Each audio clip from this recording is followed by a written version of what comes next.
Oke, mohon maaf sekali teman-teman ada putus ya. Mohon maaf sekali ada putus. Internet saya benar-benar nggak stabil. Ini saya coba ganti ke yang lebih baik lagi ya. Seperti itu.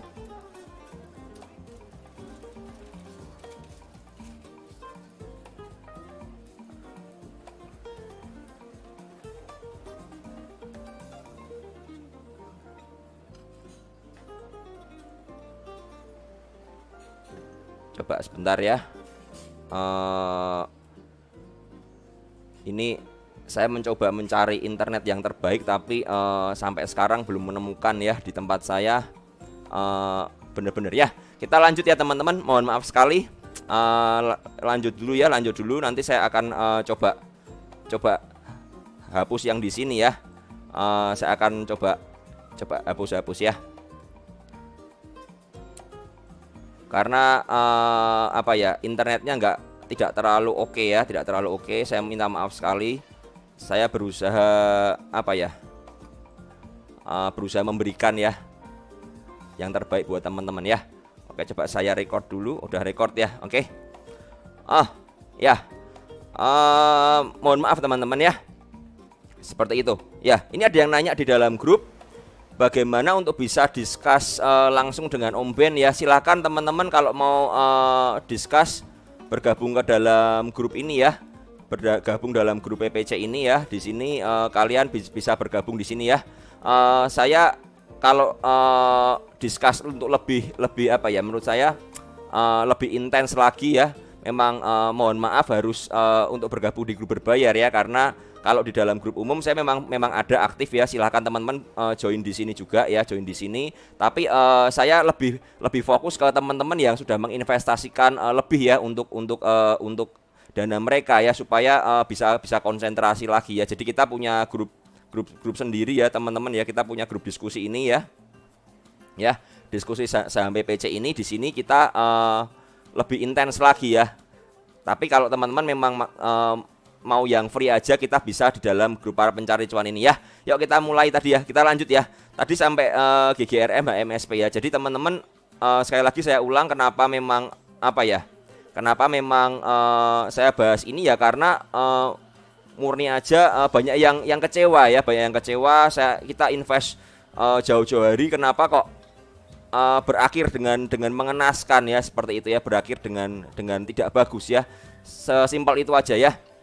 Nah, teman-teman mesti ngerti ya, chart HMSP seperti ini juga ya. HMSP dari 2020 chartnya menurun ya, masih turun terus ya. Bahkan kalau dilihat dari puncaknya di ini ya, kita undurkan lagi ya. Ini dari tahun 2018 sampai sekarang HMSP posisinya masih terus turun ya. Masih terus ke arah turun seperti ini ya. Ini yang membuat teman-teman pada akhirnya kecewa ya, seperti itu ya. Jadi begini teman-teman ya. Saya mau jelaskan sedikit. Kemarin saya memang ada bikin ini ya, bikin di YouTube yang terakhir ini. Yang terakhir ini bahwa sekarang kita bagaimana ya? Sekarang kita bagaimana? Apakah kita harus invest atau swing trading atau scalping atau jadi sangkuter seperti itu ya? Nah, saya mau bilang ini akan saya bahas yang soal invest atau swing trading ya. Buat teman-teman yang mau invest atau swing trading, teman-teman menurut saya harus mengerti di mana titik entry-nya ya. Karena begini, kebanyakan orang itu ya ini cuma ratusan juta beli net yang kecepatan tinggi. Masalahnya bukan itu teman-teman. Masalahnya adalah saya tinggal di desa ya. Saya tinggal di desa, saya bukan di kota Semarangnya ya. Saya bukan di kotanya, saya ada di pinggiran Semarang. Saya berusaha untuk apa ya, di tempat saya yang saya biasa bikin ini tidak ada jaringan internet yang masuk ya, entah bisnet, entah apapun juga nggak ada ya, nggak ada. Jadi murni saya ini mengandalkan Telkomsel dan lain sebagainya yang menurut saya kurang apa ya, kurang memuaskan ya. Saya coba kemarin kontak ke bisnet hanya sampai depan gang ya, sampai dalam rumah enggak. Jadi mungkin sepertinya saya harus pindah rumah seperti itu ya untuk bisa mendapatkan itu, atau memang saya harus membayar untuk instalasi di gang saya yang hanya saya aja yang pakai ya, seperti itu ya. Saya belum mengerti, tapi memang saya coba memasukkan bisnet ke gang saya, tapi nggak bisa ya, nggak bisa karena memang belum ada jaringan katanya, seperti itu ya. Jadi bukan masalah beli internet dan lain sebagainya, cuman memang mungkin di daerah ini untuk providernya itu kurang bagus ya, seperti itu aja, sesimpel itu aja. Jadi Itu yang menjadi kendala ya, Oke, lanjut ya. Coba ya, nanti saya coba cari ya pakai orbit dan lain sebagainya, akan coba saya cari apakah memungkinkan ya, seperti itu ya. Kembali ke sini ya. Jadi untuk teman-teman yang investor itu kebanyakan kecewa. Karena apa? Begini teman-teman. Kebanyakan itu kebanyakan teman-teman ini berpikirnya ya, punya pikiran bahwa invest itu kita beli lalu kita tinggal tidur ya. Ini yang menjadi mindset yang menurut saya kurang tepat. Karena apa? Jika teman-teman beli dan tinggal tidur, kalau teman-teman belinya di harga atas ya, tinggal tidur, bangun-bangun turun harganya, malahan sudah setahun 2 tahun nggak naik-naik ya. Sedangkan saham-saham yang lain malah berterbangan ya, seperti itu. Kita ngerti bahwa teman-teman bisa bandingkan ya antara WIM dan HMSP ini berkebalikan ya. Rasanya berkebalikan ya. Berkebalikan sekali, dimana chartnya WIM itu seperti ini ya. WIM ini dari bulan 2020 ya, ini masih di harga 50-an waktu itu ya, 50-70, dan sekarang sudah berada hampir 1000 ya, seperti itu ya. Jadi ini membuat teman-teman merasa ragu apakah ini saatnya invest dengan fundamental itu benar atau enggak. Bahkan ada beberapa orang yang mengatakan bahwa invest fundamental itu nggak ada gunanya sekarang, seperti itu ya. Sekarang itu zamannya investasi saham-saham busuk, katanya seperti itu. Ada yang bilang seperti itu juga. Saya tidak menyalahkan, saya setuju tapi tidak setuju secara sepenuhnya ya, seperti itu. Karena begini teman-teman, mesti teman-teman ketahui ya, kalau teman-teman mau investasi ke saham-saham seperti HMSP dan kawan-kawan yang teman-teman mau lihat secara fundamentalnya, teman-teman harus melihat dengan sudut yang utuh ya. Menurut saya seperti itu, sudutnya harus utuh. Jangan sampai teman-teman bilang, oh HMSP perusahaan rokok yang besar, Sampurna perusahaan rokok besar, nggak akan tutup. Mungkin nggak akan tutup, bener ya. Tapi teman-teman harus mulai melihat masa depannya bagaimana rokok ini ya. Rokok ini masa depannya bagaimana? Adakah 5-10 tahun lagi rokok ini masih bertahan di era zaman yang semakin berubah ya, seperti ini ya. Era zamannya terus berubah, mulai ada rokok elektrik dan lain sebagainya. Ini yang perlu dipertimbangkan ya. Jadi teman-teman, menurut saya ya, kalau teman-teman mau investasi di sebuah saham, jangan cuma melulu lihat, oh perusahaannya bagus, ini perusahaan besar, nggak mungkin tutup. Iya bener, nggak mungkin tutup. Tapi jangan lupa antara harga saham dan perusahaannya itu bisa tidak tidak terkoneksi dengan baik, bisa jadi sesuatu yang berbeda ya. Itu yang mesti teman-teman perhatikan dan pertimbangkan baik-baik untuk teman-teman bisa bisa masuk dalam dunia investasi ya. Jadi investasi itu tidak semudah itu teman-teman ya. Tidak sesimpel itu. Itu yang mesti teman-teman ketahui ya. Saya dulu pernah bikin ini ya. Saya coba carikan gambarnya ya. Ini ya. Nah, ini yang gambar di atas ini adalah gambar orang-orang yang pingin idealisnya ya. Idealisnya di bursa ini kita investasi $1, kita menerima $5 ya, seperti gambar yang di atas ya. Perusahaan memberikan kita timbal balik berupa dividen dan kawan-kawan sebanyak $5. Kita invest 1 dapat 5 ya. Tidak sesimpel itu teman-teman ya. Tidak semudah itu, tidak sesimpel itu dalam market kita ini ya. Yang terjadi adalah yang di bawah ini ya. Kalau kita nggak ngerti cara bermainnya ya, kita akan menjadi bulan-bulanan bandar. Orang-orang yang lebih pinter lagi, para investor saham yang lebih profesional, orang yang suka pom-pom ya, yang punya channel-channel itu ya, dan lain sebagainya, dan bahkan orang emiten itu sendiri. Ini yang mesti teman-teman ketahui ya. Makanya di sini saya ingin membuka pemikiran teman-teman supaya teman-teman itu ngerti semuanya. Nah, kembali soal investasi. Nah, sekarang bagaimana kalau kita mau berinvestasi? Saham-saham seperti ini terus turun. Nah, saya mau bilang teman-teman ya, karena saya sebenarnya basic saya adalah technical analyst ya, technical analyst dan bandarmologi. Basic saya bukan orang fundamental ya. Saya akan mencoba menjelaskan bahwa dengan TA kita bisa mulai meraba di mana kita harus beli ya, di mana kita harus beli saham-saham ini. Saya akan buka dari HMSP dulu ya. HMSP ini chartnya seperti ini teman-teman ya. Chartnya murni seperti ini ya. Tertingginya ada di tahun ini ya. Dia sempat yang terdekat ada di bulan ini ya, ada di tahun 2019 ya. Di 2019 dia menyentuh 2018 ya, 22 Januari 2018 dia menyentuh 5.500 ya. Harganya 5.500. Nah, 2 tahun berselang ya, dari 5.000 harganya menjadi 1.500-an. Ini menjadi ironis sekali ya, seperti itu. Nah, sekarang bagaimana? Nah, teman-teman mesti ngerti ya, mesti ngerti. Kalau teman-teman mau yang namanya swing trader berinvestasi, teman-teman harus memiliki apa ya, money management, memiliki mindset bahwa ini adalah pertandingan maraton ya, pertandingan maraton seperti itu ya. Kalau maraton, teman-teman harus ngerti bahwa ini jangka panjang, nafasnya harus panjang. Seperti itu ya. Jadi mesti kalian tahu ya, teman-teman kalau mau investasi, yang pertama harus lihat memang perusahaannya sehat atau enggak, laporan keuangan dan lain sebagainya. Itu wajar. Yang kedua, lihat masa depan perusahaannya ada enggak ya. Karena begini teman-teman, teman-teman perhatikan ya, di dalam tahun-tahun ini ya, Covid ini ya, banyak perusahaan besar yang sudah bertahan selama puluhan tahun ya, bahkan umurnya lebih tua dari kita, akhirnya tutup karena nggak bisa kuat dengan perubahan zaman, nggak bisa kuat dengan yang namanya gejolak zaman. Ini yang terjadi, itu kenyataannya ya. Saya baru mendengar di Jepang ada satu counter namanya Tokyo Hen ya, yang ada di Ikebukuro ya. Dia selama 38 tahun itu Tokyo Hen tertua yang ada di Tokyo bagian utara katanya, seperti itu. Tapi gara-gara Covid tutup akhirnya ya. Siapa yang pernah menyangka seperti itu? Jadi teman-teman harus mulai berpikir masa depannya bagaimana perusahaannya, apakah bisa tetap survive di era perubahan zaman yang semakin berubah dan semakin cepat ini ya teman-teman ya. Toko online sekarang sudah mulai menjamur teman-teman ya, kalau ngerti ya. Kalau sudah mau belanja barang sekarang larinya ke Tokopedia ya, ke ke JDID, ke toko-toko OLX dan lain sebagainya ya, seperti itu ya, dan semacamnya. Jadi sudah mulai lari ke sana ya, mulai ke Shopee dan kawan-kawan. Jadi teman-teman mesti ngerti bahwa ini adalah era di mana zaman harus berubah ya.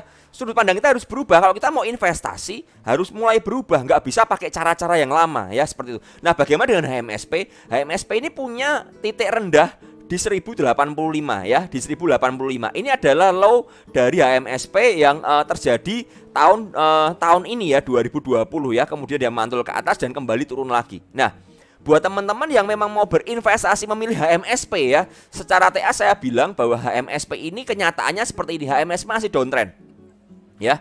Jadi kalau teman-teman berani berinvestasi di saham-saham yang masih downtrend, teman-teman harus siap dengan resikonya. Resikonya adalah ketika dia terus turun karena masih downtrend.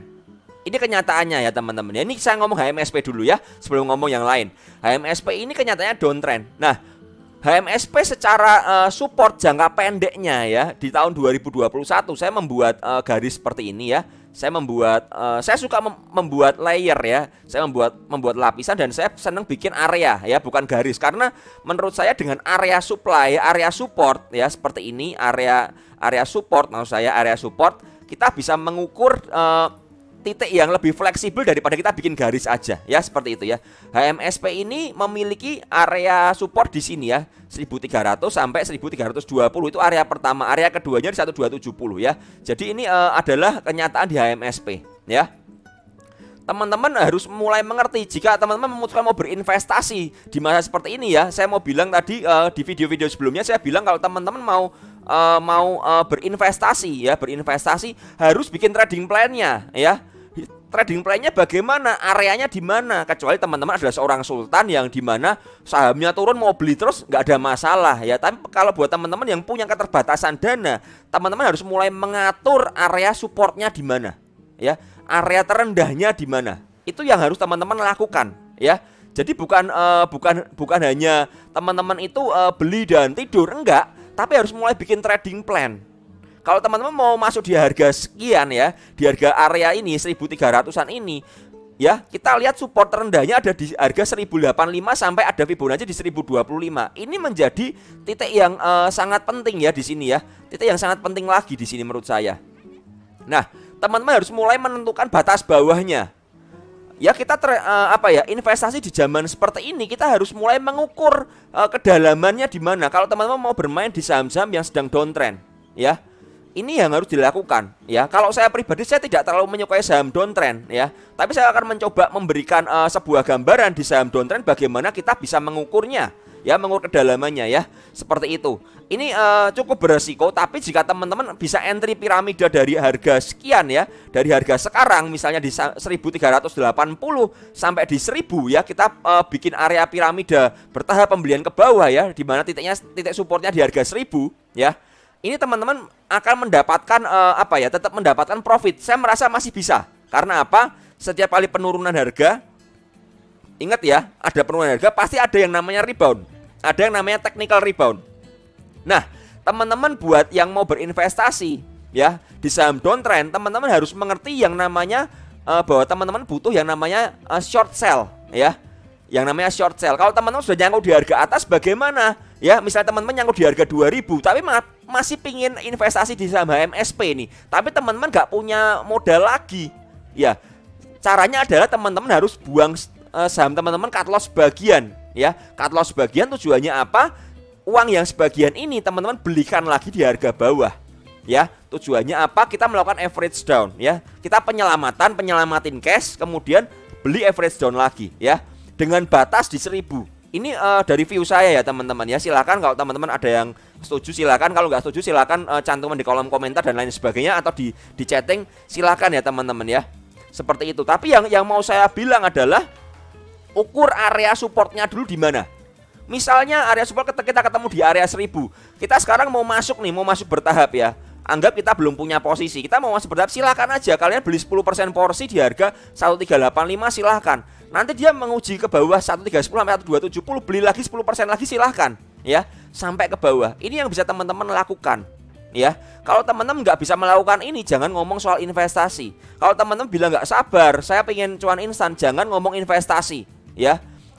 Kita ngomong investasi itu kalau teman-teman sabar, teman-teman bisa apa ya, bisa mengatur ritme psikologis, itu baru ngomong investasi. Kalau teman-teman lihat 1 bulan 2 bulan nggak sabar ya jangan ngomong investasi, lupakan investasi. Kalian harus trading biasa aja ya, trading mingguan, trading harian, seperti itu yang bisa kalian lakukan. Tapi kalau kita ngomong investasi, teman-teman harus sabar nungguin ketika dia berharga di harga supportnya ini baru masuk ya. Jangan masuk ketika harganya di atas, kalian akan nyangkut ya. Itu untuk saham-saham yang seperti HMSP. Berlaku juga seperti GGRM ya. Ini dua saham ini lagi saya ngomong lagi downtrend dalam jangka waktu tertentu ya. Kita ngomong seperti ini ya. Ini sama aja ya, sama aja. GGRM posisinya seperti ini ya, dengan titik terendahnya di 30.675 ya. Sekarang harganya di 36.000. Kalau teman-teman mau mulai entry silakan aja. Ini di area krusialnya sekarang ya. Secara chart memang dia masih ada downtrend ya. Dia masih downtrend terus ya teman-teman. Ini masih downtrend ya. Seperti ini. Kalau teman-teman mau masuk di saham downtrend, harus mengukur kedalamannya dulu, supportnya di mana. Kemudian teman-teman membuat trading play-nya, belinya bagaimana ya. Seperti itu ya. Jadi kalau mau beli GGRM ya, titik terendahnya kita tentukan aja di harga 30.000 dulu ya. Kelewat dari 30.000 bagaimana? Ya, kita bisa melakukan penyelamatan atau kita bisa kabur. Karena apa? Karena kalau dia terus turun ya, terus turun ke bawah terus ya. Ini kita menurut saya tidak efektif ya untuk teman-teman tetap bertahan di saham-saham yang turun seperti ini. Lebih baik kita cut loss, kita pindahkan ke saham yang uptrend ya. Itu untuk GGRM dan HMSP. Jadi saya bilang GGRM HMSP ini dalam posisi yang sangat downtrend ya. Jadi buat teman-teman yang mau masuk ya, perhatikan baik-baik resikonya. Kalau kalian main di saham downtrend ya, kalian akan mendapatkan resiko ya, konsekuensinya seperti ini ya.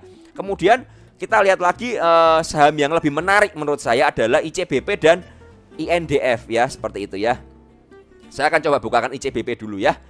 ICBP ini posisinya seperti ini ya teman-teman. Nah, ICBP ini ya, ini berbeda menurut saya berbeda dengan HMSP dan GGRM ya. Seperti itu, karena kalau kita tarik garis ke belakang jauh ya. Saya tarik garis jauh ya dari tahun 2012 ya. Ternyata ICBP ini masih uptrend. Ya, ini yang membuat apa ya? Ini menarik gitu loh. Dibandingkan teman-teman HMSP GGRM, menurut saya kalau mau investasi, saya mau kasih saran, cari saham-saham yang uptrend dalam jangka panjang. 10 tahun ke belakang kalian lihat uptrend nggak pergerakannya. Kalau pergerakannya downtrend, mendingan skip aja, pindah ke saham yang masih uptrend ya. Secara masa depan bagaimana? Menurut saya Indofood ini perusahaan consumer goods ini perusahaan yang tetap bisa bertahan apalagi sekelas Indofood ya. Ya Indofood banyak memproduksi produk-produk yang sangat bagus sekali dan bisa bertahan seiring dengan waktu ya. Siapa yang nggak suka Indomie ya, siapa yang tidak pakai saus Indofood ya seperti itu ya. Siapa yang nggak pakai produk-produknya ya. Ini lebih menarik daripada GGRN dan HMSP yang notabene hanya rokok ya. Dimana rokok memang banyak diminati, tapi rokok itu bisa kena cukai ya, masalah cukai. Kemudian kita nggak ngerti apakah ada rokok-rokok yang lain ke depannya ya, rokok-rokok elektrik ya seperti itu ya. Kalau kita ngomong sekarang bank-bank sedang lari ke digital semua ya. Tapi menurut saya tidak ada yang namanya makanan akan berubah menjadi makanan elektrik atau makanan digital, itu menurut saya nggak ada ya. Makanan adalah tetap makanan yang harus dikonsumsi ya.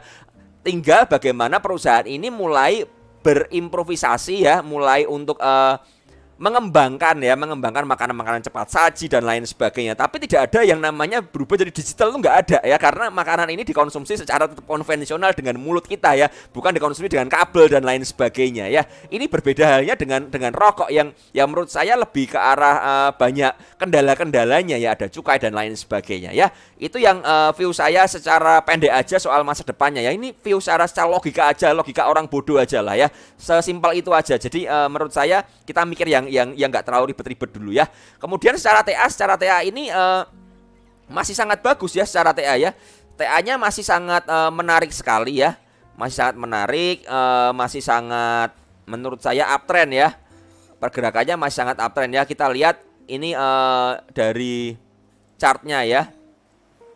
Saya akan coba lihat dari chartnya ya. Chartnya ini masih uptrend dan kebetulan ya, dan kebetulan kemarin itu sempat mendekati area-area supportnya ya, seperti itu ya teman-teman ya.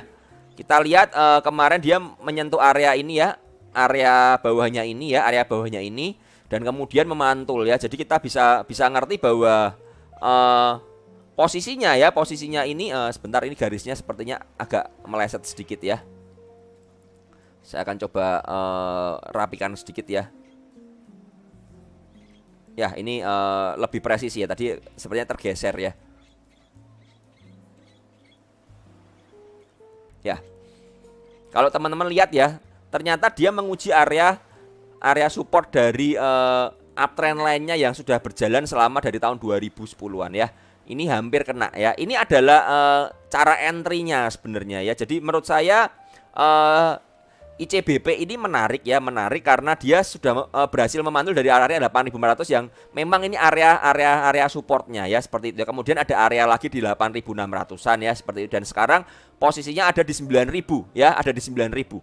Nah, bagaimana untuk teman-teman yang mau entry? Nah, kita lihat, perhatikan, ini ada MA 200 ya, dan berdekatan dengan garis downtrend lainnya di area 9.500. Jadi ICBP ini sudah dekat area resist ya, seperti itu ya. Nah, kalau dekat area resist itu bagaimana ya? Bagaimana kita? Ya jangan agresif entry-nya ya. Kita ngerti bahwa memang area supportnya di sini ya. Selama ICBP ini nggak turun dari uptrend lainnya yang sudah terbentuk dari tahun 2011-an ya, ini masih sangat bagus sekali ya. Jadi kita bisa ngerti, oke, saya membuat area support ya, area base-nya itu ada di area 8.400. Nah, silakan kalian bikin trading plan. Mulai atur trading plan-nya bagaimana ya. Kita mulai entry bertahap sampai 8.400 ya. Kalau memang mau lebih lebih lebar lagi ya, teman-teman bisa sampai area 7.750 itu support terakhirnya ya. Ini nggak boleh jebol ya, 7.700 tidak boleh jebol. 7.750 ini ya. Kalau jebol ini bahaya besar buat ICBP karena bisa berubah polanya lagi ya. Dan ini yang mesti teman-teman ketahui. Nah, kalau kita sudah ngerti areanya di sini, bikin trading plan-nya, teman-teman nggak akan yang namanya galau. Oh, saya sudah beli kok sangkut dan lain sebagainya. Nah, kalau teman-teman beli di area sini ya di area atas ini, ya teman-teman mesti ngerti bahwa memang ini si ICBP ini masih dalam fase downtrend ya, dari tahun 2019 sampai sekarang dan belum breakout ya. Baru menarik ketika dia berhasil breakout dari dua garis biru ini menurut saya ya. Nah, tapi jika teman-teman mau memutuskan untuk mulai berinvestasi di saham ICBP, silahkan mulai diatur ya. Ini cara saya untuk apa ya? Cara saya untuk mulai mengerti menganalisa resikonya ya. Jadi bukan hanya asal beli, oh beli aja ICBP, tidur aja ya. Belinya di 12.000 ya. Setahun kemudian kita buka ya. Loh, kok harganya turun ke 10.500. Ya, setahun lagi dibuka loh kok masih 9.000 malahan ya. Akhirnya teman-teman kecewa dengan market ini dan berkata, "Oh ini fundamental tuh busuk ya." Ya menurut saya karena teman-teman nggak ngerti cara belinya aja. Sesimpel itu aja teman-teman ya. Jadi untuk berinvestasi harus ngerti ya, harus ngerti cara belinya, harus ngerti bagaimana cara teman-teman memanfaatkan momentumnya ya, seperti itu ya. Itu yang bisa saya katakan soal ini ya, soal ICBP ya. Bagaimana dengan INDF ya? Kita lihat INDF sekarang. Ya, kita akan coba buka INDF-nya.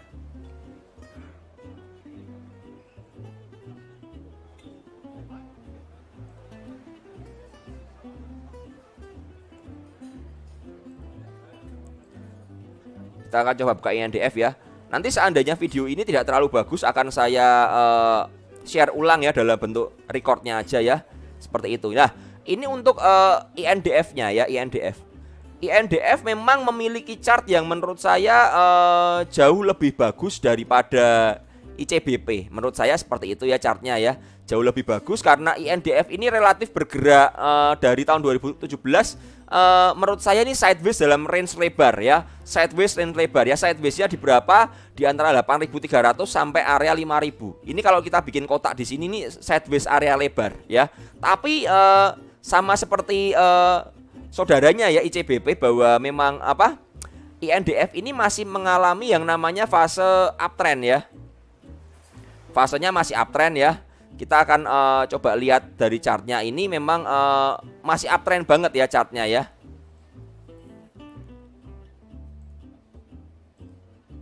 Chartnya masih sangat uptrend seperti itu ya teman-teman ya. Teman-teman bisa lihat di sini dari tahun 2009 ya. 2009 sampai sekarang memang masih bergerak uptrend ya. Sebentar saya coba lihatkan lagi.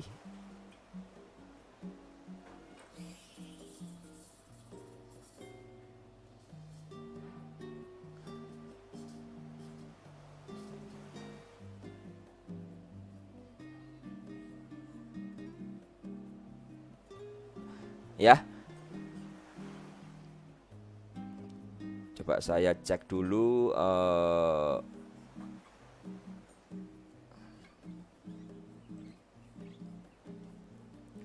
ya, sepertinya sinyalnya juga sedikit down sedikit ya. Tapi nggak apa-apa ya, saya coba terus lanjut aja dulu ya. Saya terus lanjut dulu seperti itu ya.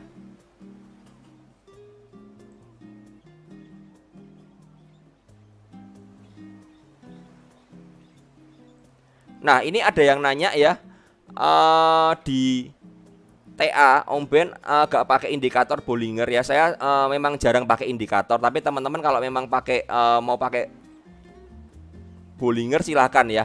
Kalau memang mau pakai Bollinger silahkan ya teman-teman ya. Seperti itu. Memang ini internetnya bener-bener luar biasa jeleknya ya. Akhir-akhir ini saya juga agak bingung juga ya. Cuman saya akan coba semaksimalnya ya. Kalau teman-teman memang terganggu ya, nanti saya coba upload ya. Saya uploadkan sekali lagi yang versi rekamannya yang tidak ada putus-putusnya ya. Saya coba lanjut dulu aja ya. Saya coba lanjut ya. Nah, dari chartnya ini masih uptrend ya. Uptrend berat, INDF masih sangat bagus ya. Masih uptrend ya. Sesimpel itu aja ya. Dan kita lihat sekarang bagaimana untuk INDF-nya ya.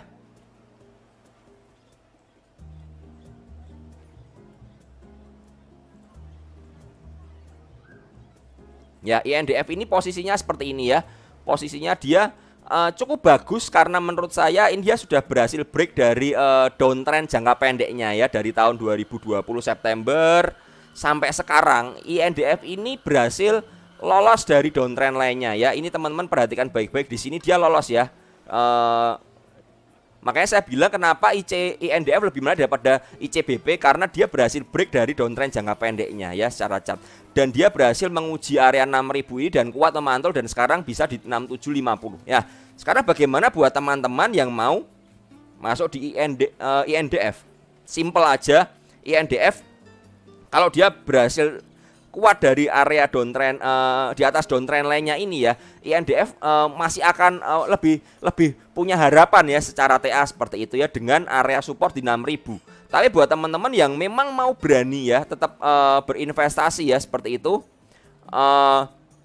teman-teman bisa mengambil area support sampai di 5.000 ya. Ini yang teman-teman bisa lakukan ya, supportnya bisa sampai ke area 5.000 ya. Jadi teman-teman mesti perhatikan baik-baik dan pertimbangkan baik-baik area supportnya ini seperti ini ya, seperti ini ya. Jadi silakan kalau mau masuk dari 6.700, silakan teman-teman perpanjang nafas kalau mau ngomong soal invest ya sampai ke 5.000 ya. Ini yang bisa dilakukan. Tapi kalau teman-teman memang nggak berani sampai 5.000, silakan sampai 6.000 aja, di mana area ini nggak boleh jebol ya.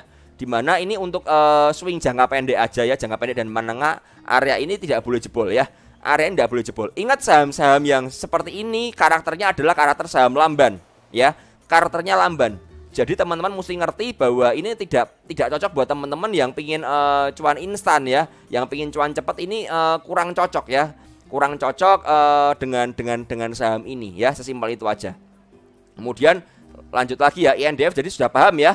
Kalau teman-teman ambil di sekarang ya, ini dekat MA 200 ya, sudah dekat MA 200, artinya dekat resist kuatnya ya. Ini sudah dekat resist kuatnya. Kalau teman-teman berani ambil sekarang ya, teman-teman siap-siap aja resikonya. Sesimpel itu aja ya.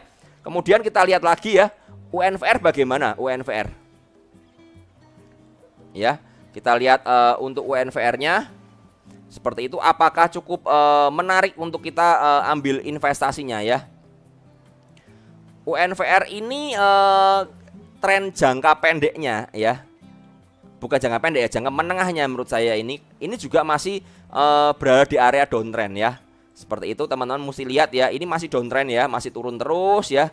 Tapi menurut saya kalau kita ngomong secara tren jauhnya ya, tren jauhnya kita akan coba undurkan ke belakang ya. Kita lihat bagaimana apakah ini masih uptrend ya.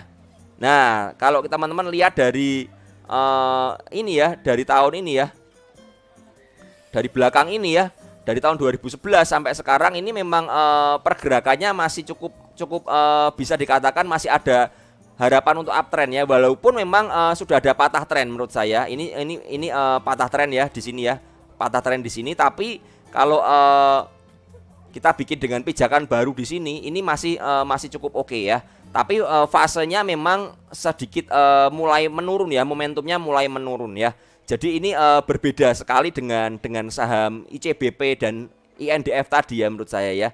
Ini mulai terbentuk yang namanya pembentukan lembah menurut saya ya. Mulai membentuk lembah. Nah, ini cukup bahaya sekali kalau teman-teman nggak ngerti ya. Makanya teman-teman bilang, "Oh, saya beli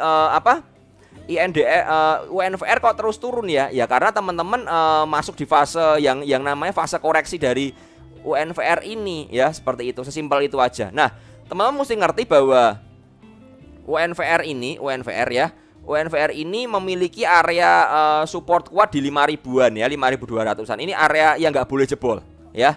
Sedangkan untuk sekarang UNVR ini sedang berada di titik kritisnya di area 6.400-an. Nah, buat teman-teman yang memutuskan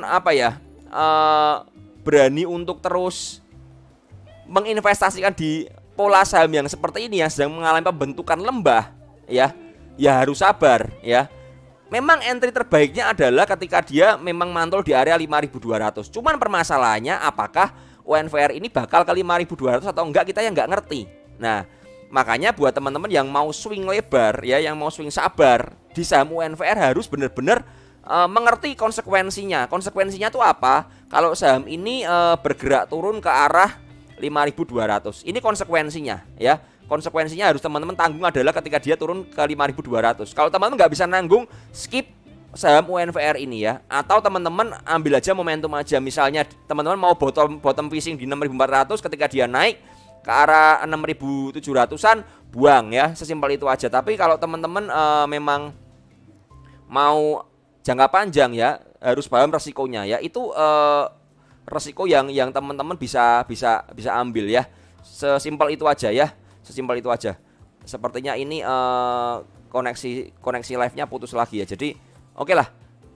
Saya akan coba untuk rekam aja ya, rekam aja karena memang tidak memungkinkan ya.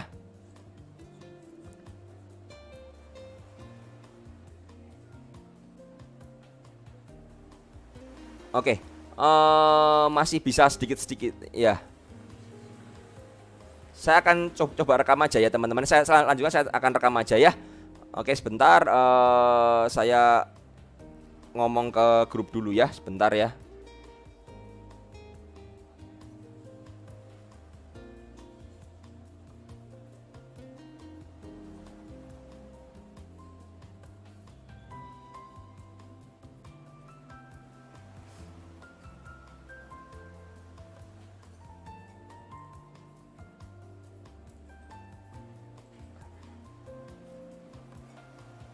Oke, saya lanjutkan rekamannya ya. Saya lanjutkan rekamannya ya, seperti itu ya. Jadi untuk UNVR posisinya seperti ini ya, dia terus downtrend ya. Teman-teman harus berhati-hati dengan polanya yang tadi saya bilang ya. Hati-hati, dia punya support di 5.270-an ya. Ini yang menjadi pertimbangan buat teman-teman ya. Yang menjadi pertimbangan buat teman-teman. Lalu kemudian menurut saya yang harus jadi pertimbangan lagi ya. Yang harus jadi pertimbangan lagi adalah bagaimana teman-teman bisa apa ya, menurut saya bisa melihat saham-saham yang lain dulu ya. Kalau memang nggak siap dengan saham ini, teman-teman skip aja, ganti saham yang lain ya. Bagaimana sekarang saya masih melihat ada yang menarik lagi, KLBF ya. KLBF ini masih menurut saya cukup menarik ya. Saham ini masih menarik, KLBF, dan bisa teman-teman pantau ya KLBF ya.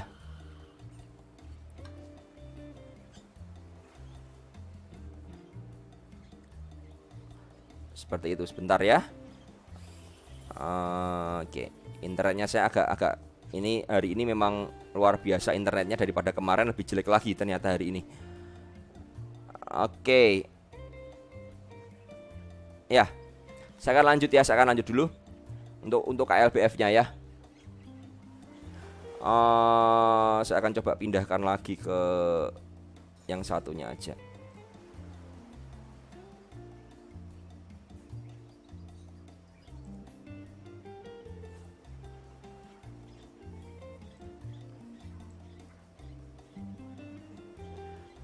Oke, semoga ini jauh lebih stabil ya daripada ini.